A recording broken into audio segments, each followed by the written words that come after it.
Broadcasting from the business capital of the world, this is the Podcast Business News Network. Welcome back to the show. We are honored to have our Dr. Grantee Venerable joining us here today live on the show. And of course, as our professional of the year, always a pleasure having him hailing from beautiful California these days. But a man who has a rich history and so much from lecturing to publishing to molecular expression art.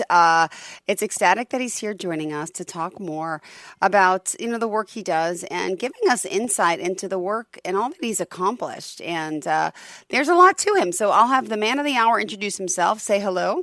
We're going to talk about some fuzzy things today because that's really what is baffling the society today globally, is this area that the computer has a very difficult time with.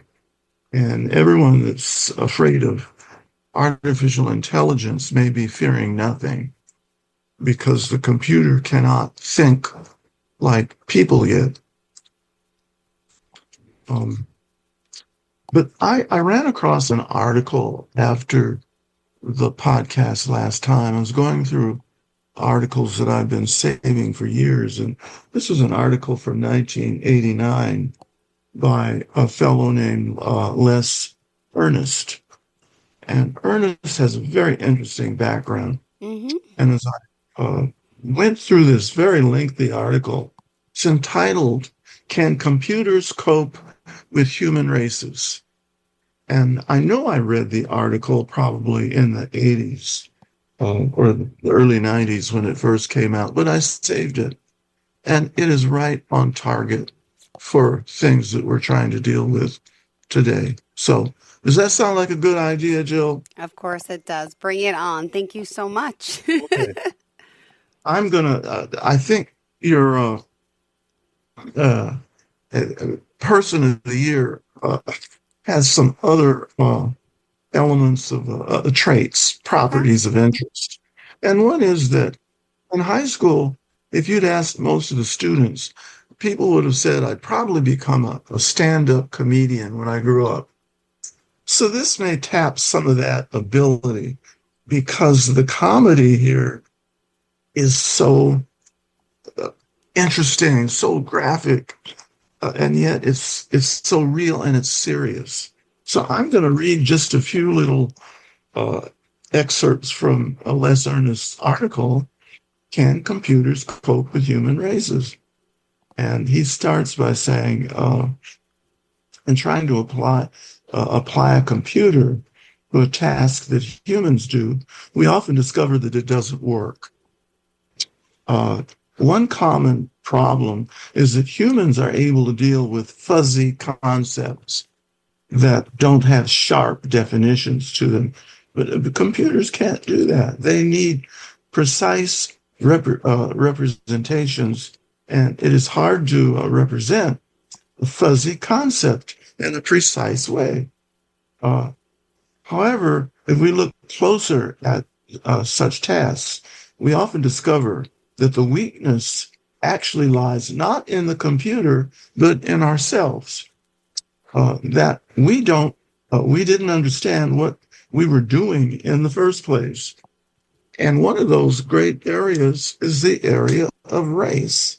The fact that the government would even bother itself with it is an excellent example of not knowing what one is talking about. That may sound strange, but it is quite normal. It is what's going on in this area. So there's a little section called "White Faces in New Places." And in 1963, Les Ernest was living in Lexington, Massachusetts for 7 years. But his family and he moved to Washington, D.C. area, where he helped set up a new office for Miter Corporation. And then he and his wife purchased a home in that area. But he says it soon became apparent that there were no white faces in the area where he wound up living. uh, he goes on to say, when I applied for a Virginia driver's license, I noticed that the second question on the application after name was race. When filling out forms, I've always made it a practice to omit information that I think is irrelevant. It seemed to me that race had nothing to do with driving a car, so I left it blank. When I handed the application in, the clerk, along with the fee, he just looked at me, marked W, obviously for white, in the blank field, and threw it on a stack. I guess he had learned that that was the easiest way to deal with outlanders or wackos. So it soon became apparent that the second question on all forms in the state of Virginia was race, right after name. Someone informed me that as far as the Commonwealth of Virginia was concerned, there were just two races, white and colored. Okay. Included in colored were all dark-skinned people, including both kinds of Indians, Asian and American. I felt uncomfortable with this system, knowing that it was part of a scheme of legal discrimination that still pervaded the laws of many states. For example, it was still illegal in Virginia for a white and a colored person to marry. Oh, unbelievable. Well, our contractor was a bit slow in finishing the house that they were trying to buy. But as time went on, they realized that when their kids brought forms home from school, I started putting a C after the second question, leaving it to the authorities to figure out whether that meant colored or Caucasian. I doubt that this ploy actually confused anyone. The entire school was lily white. So then he gets into racing clearance. Well, about this time, my boss and I and another colleague applied for a special security clearance that we needed. Certain clearances can't be in public. It was one of those. It can't be named in public. And since I had an ordinary top secret clearance for a number of years and had held the unnameable clearance a short time before, I did not anticipate any problems. When I filled out my personal history form, I noticed the question 5 was race. In the past, I had not paid attention to this question. I just thoughtlessly wrote Caucasian. Having been sensitized by my new environment, I re-examined the question. All of my known forebears came from Europe, mostly from Bavaria and Bohemia, with a few from England, Ireland, and Scotland. Wow. A glance in the mirror, however, indicated his mirror in his bathroom indicated that there was Middle Eastern blood in his veins. Wow. He says he has a Semitic nose and skin that tans so easily that he is often darker than many people who pass for black. Did I inherit this from a Hebrew, an Arab, a Gypsy? Perhaps one of the Turks. Yeah. Maybe it was from a Blackfoot Indian. But in my arrogant young computer scientist self, I believed that if you can't figure out how to program a decision, the question must be wrong. Yep. I couldn't figure out how to program racial classification. So I concluded that there isn't such a thing. I subsequently reviewed some scientific literature that confirmed this impression. I've already brought up a little of this in previous interviews. Race is at best a fuzzy concept about typical physical characteristics of certain populations. At worst, of course, it provides a basis for more contemptible conduct than any concept other than religion, namely discrimination. In answer to the race question on the security form, I decided to put mongrel, mongrel, mongrel, like a mixed race dog Yep. or cat. It would have been slightly less provocative had I just said human. Wow. Yeah. Shortly after I handed in the form, I received a call from a secretary in the Oh. security office of the Defense Communications Agency. Wow. So you can see this is really way up there in Yeah. the highest levels of the secrecies of government. Mm-hmm. She said that she had noticed a typographical error in the fifth question where it said mongrel. She asked if I didn't mean Mongol, Mongol. No, thanks, I said. I really meant mongrel, Wow. mongrel. She ended the conversation rather quickly. Just a few hours later, after I handed in the form, I received a call from a secretary in the security office of the Defense Communications Agency. Oh my goodness. She said that she had noticed a typographical error. Well, this is the same thing, just repeated. But a few hours later, I received a call from the chief security officer of the DCA, whom I happen to know personally. Wow. Hey, Les, he said in a friendly way, I'd like to talk to you the next time you're over here. I agreed to see him later that week. Wow. When I got there, he tried to talk me out of answering the race question incorrectly. Oh my goodness. Asked him what he thought the right answer was. And he said, Caucasian, he replied. Oh, you mean someone, I said, from the Caucasus Mountains of the USSR. Wow. I asked pointedly, no, you should put white. But actually, I don't know, I said.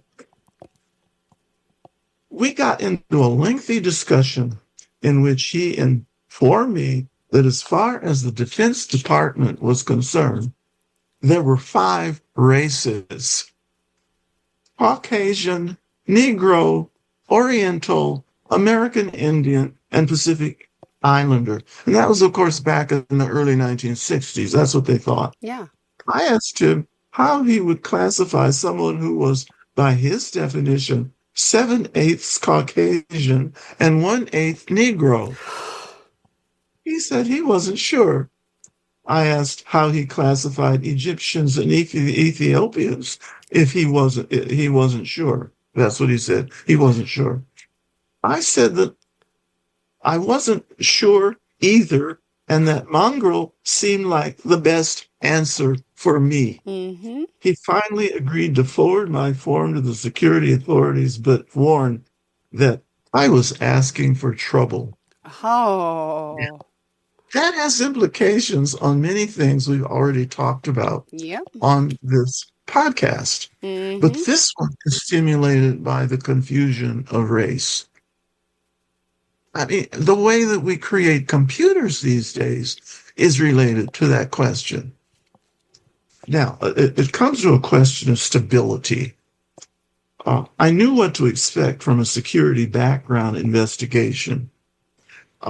Neighbors and former acquaintances let you know it is going on by asking, what are they trying to get you for? I understand this because when I was in graduate school, I too went through a security investigation for a top secret clearance to do my graduate research at the Argonne National Laboratory, which is where the atomic bomb was developed after it left the University of Chicago. So, and then kidding you about what they told the investigators. This is his friend talking. Within a week after my application for the new clearance was submitted, it became apparent that the investigation was already underway and that the agents were hammering everyone they talked to about my mental stability. Now, that has to do with this whole idea of tribal culture and expectations, whatever that means in whatever area of life. And if you step around that, no matter what it is, what if you're someone that decided you wanted to be single all your life? Oh, that's a big no and a red flag for the tribal expectations. Same thing is going on here. Yeah. Uh, then the personnel manager where I worked was interviewed quite early and came to me saying, "My God, they think you're crazy. What did you do? Rape a polo pony?" Yeah. He also remarked that they had asked him if he knew me socially, and that he had answered yes. We just celebrated Guy Fawkes Day together. Mm-hmm. And of course, the personnel manager didn't know what that meant. Well, that's a British tradition. Guy Fawkes is this guy that tried to blow up the British Parliament by planting dynamite all around, but he got caught. So it Mm-hmm. didn't work. So they celebrate that in Britain with, fireworks and things we do on the 4th of July. But he didn't explain it that it had to do with gunpowder to blow up the parliament. He thought better, and he says, "Well, it's a British holiday." So she didn't think any more of that. So it goes on in that fashion until he gets to the final stages of this game. About a year after all this, he was granted the supplementary security clearance. I received a certified letter directing me to report to the Air Force Office of Special Investigations in Maryland very early in the morning on a certain day. And he said his brain does not work well Mm-hmm. that early in the morning, but his wife got him up early, and he was able to drive off in their TR3 sports car. And when he arrived, identified himself, they led him Wow. into this dark room with a long table and 3 chairs seated across from him, and there Mm-hmm. were 2 lamps pointed directly at his face. Oh. And they subjected him to 3.5 hours of interrogation, and they recorded it. But they really poked into his past. Yeah. Let's see what I have here. The next incident occurred when it might have been at that table. He said they next wanted to know how well I knew Linus Pauling. Okay. Not everybody knows Linus Pauling in this Uh-huh. society, but he was probably the most famous chemist to ever live in the 20th century. He won the Nobel Prize for chemistry back in the 1960s, I believe, and he won the Nobel Peace Prize just a few years after that. So they didn't know what to do at that point here. Well, he was a student. That's how he knew Linus Pauling. He was a Caltech undergrad who graduated in 1953. So Yeah. that's part of the plot here Wow. that's going on. But he did tell them that Pauling's lectures had inspired him to decide to be a chemistry major. All right, so we have that in common. Yeah. This chemist that you're interviewing today and that man, Les Ernest. And then somehow this issue disappeared after they inquired about, even they asked his uncle, was he stable and all that. And then it gets down to after the 3.5 hours. Let's see. It comes to some kind of a punchline. And the punchline has to do with the emperor's new clothes. That this whole idea about race really had no basis. It was Yeah. just idiotic. The classification is nonsensical. It sounded like, anyway, among the listed ethnic classes, they started using ethnic codes in these applications. And so, what do you call someone with a Spanish surname and and call themselves black. And one of my secretaries, Les Ernest says, happened to be black and had a Spanish surname. So what do you do with that? Now, if you'll notice what's happened in our official forms, applications that we fill out today, it has at least 5 classifications, and it mixes ethnicity with what we think of as race, these different features that different races have. And here's the first one. Everyone knows about this because it's still known today. 1, black, not of Hispanic origin. 2, Asian or Pacific Islander, persons having origins in any of the original peoples of the Far East, Southeast Asia, and the Italian subcontinent or the Pacific Islands. Number 3, American Indian or Alaska Native. 4, Hispanic, persons of Mexican, Puerto Rican, Cuban, Central or South American or other Spanish culture or origin. And finally, 5, non-minority, persons having origins in any of the original peoples of Europe, North Africa, or the Middle East. Now, does that not make you dizzy, just to try to figure out Yes. what's going on here? Mm-hmm. But the whole point is that this article, published in 1989, it comes down to what we always see nowadays. It's still there. And it has to do with how they deal with this fuzzy concept. And it goes to those 5 different classifications. And I'll tell you how this interviewee, Grant Venerable, handles it. If it's a medical office question and they offer me all of those choices, I put down every single one that applies to me. And there's a scientific reason that I do that. I don't do it just to play around with them, but I list European, specifically United Kingdom, mid-Europe, some places in Southern Europe. It also asks for Black, African American. I check that, but there's no way to put the specific origins in Africa. But I happen to know most of those from DNA analysis that it comes from the West Africa, what is now Ghana and Nigeria and Cameroon. And then there's also other questions. Why am I doing that? Because I was well trained by very educated friends. And one of them many years ago worked at the NIH, National Institutes of Health.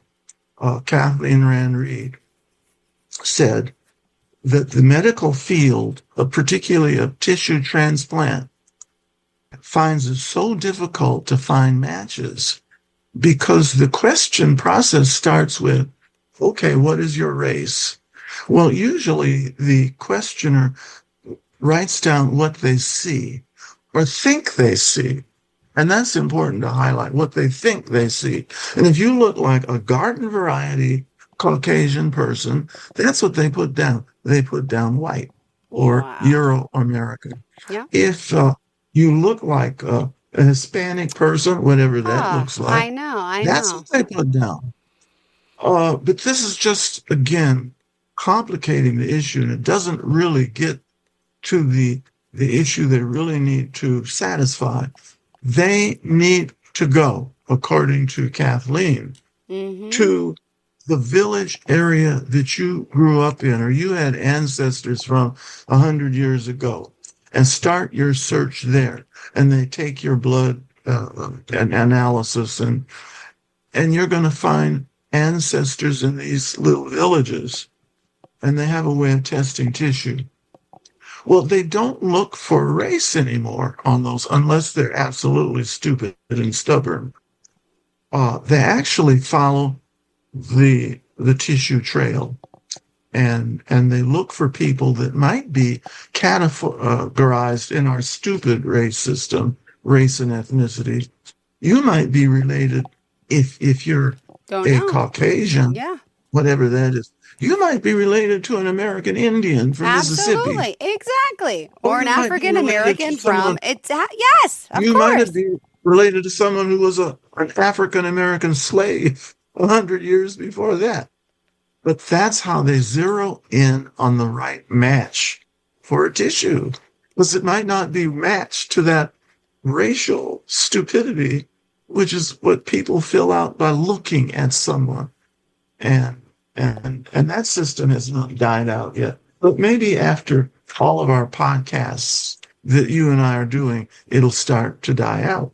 But not among those people who benefit from that system, where they can actually put people in certain categories and either advantage them or disadvantage them as they please. Yeah. Yeah. I think we could kind of take a deep breath and take a moment to rest up on that one and see where we are. So, does anyone have you put out the telephone Nope, call in? I have not, but it is open. 631-307-4010. 631-307-4010. Please feel free to reach out and ask any questions. And we love getting calls. Ask him anything. Grant's an open book. I know last week we talked about AI, right? In the beginning of the show, we got a great caller in for that. So anyone looking to speak to him, 631-307-4010. Lines are open. So AI is going to be a fun one to watch. Yep. And we also left off talking about the errors in the control program on Flight 171. Yes. And it made this error that they just learned in the last maybe month or so, that the plane's control monitoring systems thought that the plane was still on the ground. Now that sounds like sheer comedy just right there. But that is what the control system, if you could talk about a plane thinking, that's what it was thinking. That's artificial intelligence at its worst. The way that kind of thing comes about in our technological society is that the companies glom on to what seems to be the obvious and easiest thing to deal with, is to prevent errors from happening to that aircraft, or to correct errors that come from the environment that the plane might be flying in, like a storm or heavy winds, things like that. Notice the difference between that and a fuzzy logic. Namely, they're trying to produce 100% certainty in that plane so that they know all possibilities that could happen to it. Well, that plane has how many parts? 1 million parts would be a simple answer. It might have 10 million, it might have 1 billion or 1 trillion parts. But the more parts you have, and you make a matrix of all of those million parts across the top of a box of a matrix, and then another million down the side of the box, and then the little grid boxes in that square, that big infinite square that you're producing, you cannot, as an engineer, ever reach an end to the possible errors that could take place. Meaning, if you try to design the control systems to respond to all possible errors, you can't do it. So, what do you do? Number one, give up trying to deal with uncertainty, which is a fuzzy idea that has served chemistry and physics well for many years, over a century, using Heisenberg's uncertainty principle, which means you use the variables of the uncertainty formula to actually gain more certitude about the system that you're trying to design.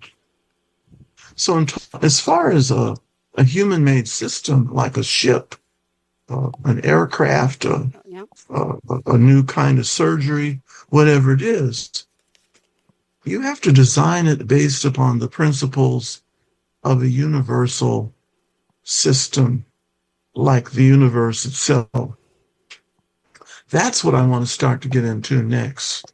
Next is the genius of evolution, and God help you if you don't embrace evolution. You don't have to. Just because you want to drive a car doesn't mean you need to understand the laws of thermodynamics or internal combustion engines. You follow the directions in the handbook, the manual of operation, and you can drive the car.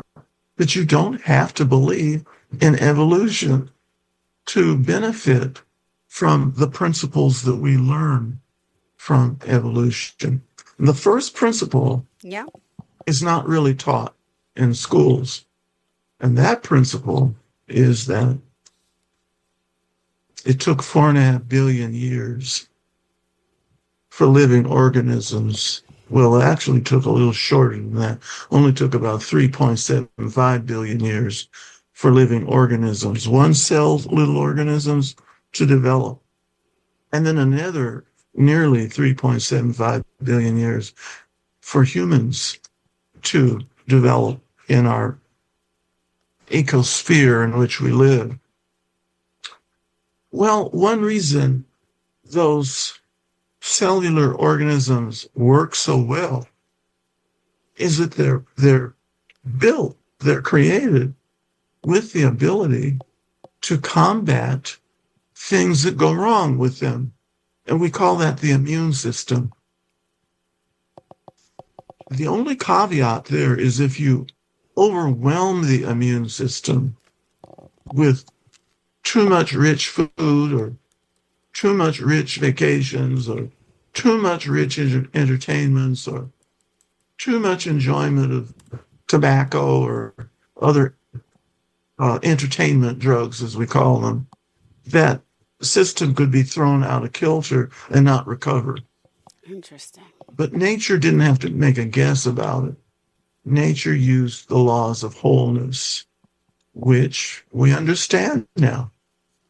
If we start designing, number one, our technological systems based upon wholeness, principles of universal wholeness, they would work. And where they don't work, they would correct themselves. And I think many people who fly frequently have been on flights where they had to make adjustments to what was going on. I remember when I was on one of the CRJ 100s coming from Chicago back to Atlanta. And just all at once, I'm glad I was wearing a seatbelt because it hit an air pocket. Mm-hmm. We used to call them air pockets, places up in the atmosphere where suddenly most of the air molecules are gone. They're somewhere else. And so there's nothing to hold the plane up, hold the wings up of the plane. And it just falls until it reaches where you got some air molecules. Yeah. And when it did that, if I hadn't been fastened in, I would have hit my head on the ceiling of that plane. But the pilots were able to make their adjustments, and that's the way life works. It's supposed to work that way. So it's also saying, okay, folks, you have to design your organizations to work that way. You can't design an organization whose rules are so rigid, so logical, so rigid, inflexible. You can never get anything done. I think that sounds familiar. Right now, we don't have a budget. We don't have an approved budget. Nope. Various programs are scheduled to go out of order, stop working. There's people that are children, people in poverty, who are in danger of starving. But that's not the only thing. It's affecting the flight control system, the air traffic controllers. If they don't get paid, they don't work. Ronald Reagan proved that in his presidency when he was having a labor dispute with the flight controllers. And he warned them he'd fire them if they didn't go back to work. Well, they didn't go back to work, so they got fired. And it led to mayhem and chaos in the air traffic control system. We don't want to go through that. We don't need that. But that's because when people, certain politicians who are not that whatever and whatever, try to force things their way. Say, okay, I'll fire you. Yeah. I'll make you do what I want you to do. Yep.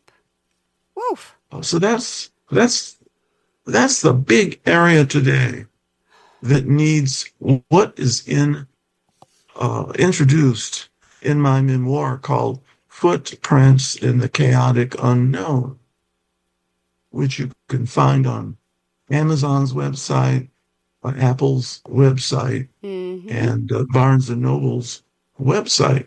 But it showcases in one of the chapters, it might be somewhere in the second or third volume. Yeah. It's a concept that it looks like it might be the Matrix in the movie The Matrix, except it's not. That Matrix is a very diabolical device, but it was indicative of our time today in the computer and internet era, where computers take over the world. Now, that's what people fear about AI, artificial intelligence. Well, there's news. It already has taken over the world. Yeah. I looked, I went on to do a search on the internet of storage sheds that I could have for the new home that we're working on purchasing here in the desert. And so what happened? What? Within an hour, I was getting news feeds across my particular channel I was on advertisements for storage sheds for your backyard. Yep, happens to me all the time. Yes. So be careful of what you want, because it's going to appear there because of AI. Yeah.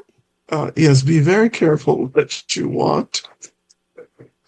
There's a new grand ballroom being built on the White House, where the East Wing was, or the West Wing. I forget which wing it was. I don't know either. Yeah.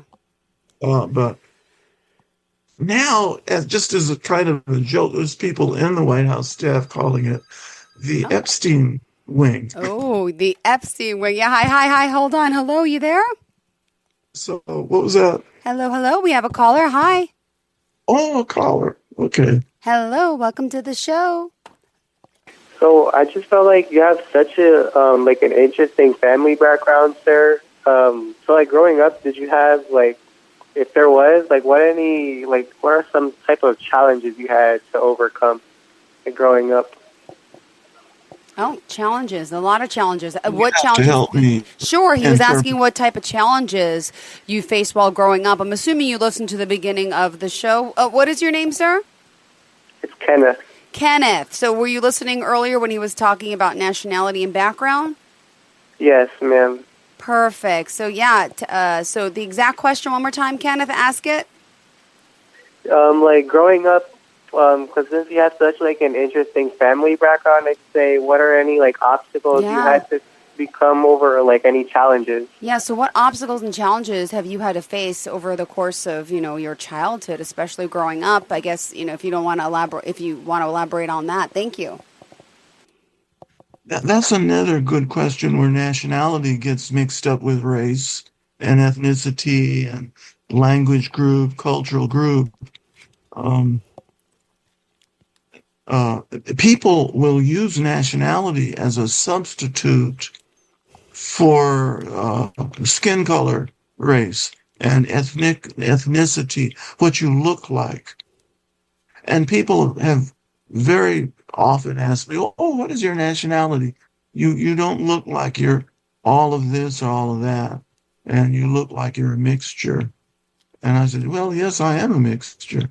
And but it's not nationality because my nationality is United States of American. And we've got, millions and millions of citizens. We're all the same nationality. Mm-hmm. But we do have different geographic origins that our ancestors come from. And that's what gives fuel to the mistaken impression over race. Because race goes right to the word Human, human. And humans have certain characteristics they all share. And one of the most important characteristics is because all of the parts are standardized, they can procreate no matter what part of the world they're from. Mm-hmm. But as long as they have the same standard human parts, they're Mm-hmm. human. They're of the human race. And the only real universal part that's the same for everybody is the possession of a chemical substance called melanin.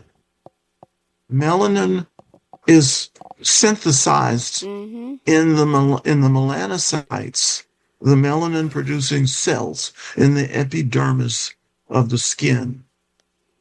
And that gives us our skin coloring, which has a wide variety of variations from very dark to very light. But it's the universal substance called melanin that makes us all unified of the same human race. Just because you have more melanin or less melanin doesn't make you a different race. As long as you have any melanin, you're of the universal human race. Mm-hmm. So that's one thing I wanted to get to before we got too far along anyway. Got it. So true. Melon. That's right. Oh my goodness. And to think about that, are you still there? I think our guest, I think we lost him, but the great question about nationality. And anyone else can still call 631-307-4010. The lines are open. Continue, Grant. What's that? Oh, I said you can continue. I just reopened the lines again. They're still there, on melanin. But we did lose our guest. Go ahead. The other one, the other molecule that's important that I mentioned before is one of the 38 isomers of the compound glutathione, which has a great variety of applications, and some applications we don't even know. Mm-hmm. But what if you're a light complexion person living in the northern latitudes of the globe, such as in the Scandinavian countries and way up there? And I've been way up there whenever I visit England and Ireland. You can get pretty far up there when the sun goes down very late in the summer, and it rises very early, like at 3:30 in the morning, things like that. But there's less sunlight in the winter. So how do people survive in the winter with such light skin? Yeah. Because they need vitamin D, which they need the sunlight. It's this way. If their skin is dark and they're in a light, they don't get much sunlight, they can't manufacture vitamin D in the epidermis. And that activates the production of glutathione. Yeah. So glutathione tells the melanocytes to shut off. It says we don't need any more tanning. We don't need dark skin here. We need as light a skin as possible. That's why we have sun tanning in this country to protect from the ultraviolet. But when the sun goes down, you need sunlight to create melanin. That's why Californians, particularly Southern Californians, are so famous for having all-year suntans, because it keeps the melanocytes working over time. And they're like my mother's father, who just looked like a well-tanned Caucasian gentleman. So that's what people always thought he was. Well, with anything with race, with Yeah. nationality, obviously as an African American, you've talked about the challenges with that many years ago, and we've talked in the past about how that's changed a lot, which is great. But what about on those questionnaires? Have they changed to different nationalities now, or is it still the same? Isn't it? It's changed. They do change. They have changed over the years, and my memoir documents that in the 1960s. When I applied for a security clearance, as I said, to work at the Argonne National Laboratory, they only had 4 boxes to check, or 5 boxes, and they were Caucasian or white, they were black or Negro, they were Hispanic, and of course Hispanic's not a race, it's a language group, or they're Eskimo or Alaska Native, they're Asian, and I checked none of the above. And then they had a box for other, the least intelligent. I might have drawn my own box, and I put black. Oh, I know why I did it. There was no black box then, because black was not in use at that time. As early as 1965. And I was part of what was being called the Black Power movement for youngsters to learn about their Black history. Mm-hmm. And so we began using Black liberally. It was really more of a spiritual ethnic identification. You're identifying with a set of beliefs about yourself, about your behaviors. And I put black, and it held up approval of my application for a government scholarship to do my research at Argonne Laboratory. Wow. I know that's what it is. After I read this article by Les Ernest, I'm even more sure of that. But what it means is that they send people out to interview friends and relatives and neighbors to see. And in those days, they wanted to know if you were crazy, like, were you a Black militant or something like that, a radical person? Of course, I was not. And one of my professors was saying, well, you're fine. I mean, this professor and that professor, and they're very nice, regular conservative people. And so anyway, I got my clearance to work at the laboratory. Yep. So that's one of the effects of my African American identity. The thing is, the other part of it is when I travel outside of the United States, if I travel in the Caribbean, Central America, South America, Europe, people identify me as something that looks like Algerian or Moroccan or somewhere in Egypt in the Middle East, or even Persian. Yep. So that gets fun. Yep. Well, we unfortunately are out of time. Let me know how we can reach out to you, Grant. Well, we've got to sum up for today. I want to cut you off mid-sentence. Sorry. Go ahead. Okay. Look up my web site, Grant D. Venerable, PhD, all lowercase, grantdvenerablephd.com. Or my email is ventwo@aol.com. And in the subject box, put podcast question. And how do we contact you? Say it, the email? And I think some people have tried to, but I couldn't separate it out as related to the podcast. So that's why I'm saying put in the subject box podcast or interview on Zoom, something like that. Got it. Well, thank you so much. Just Google his name as well. Grant Venerable. Also want to thank you for being here. Our Professional of the Year, Grant D. VenerablePhD.com. Don't forget, we will talk again next week. And thank you to our caller that called in. Have a great day, and we'll talk soon. Bye, Grant. Okay, thanks, Jill. Broadcasting from the business capital of the world, this is the Podcast Business News Network. Hi, this is Terry Crews, actor, former football player, game show host, father of 5, and all-around big dude. I'm also an expert on drama. I know all kinds of drama. There's the good kind that comes with having a house full of kids. There's the bad kind like season-ending injuries. There's the necessary kind like having an agent in Hollywood.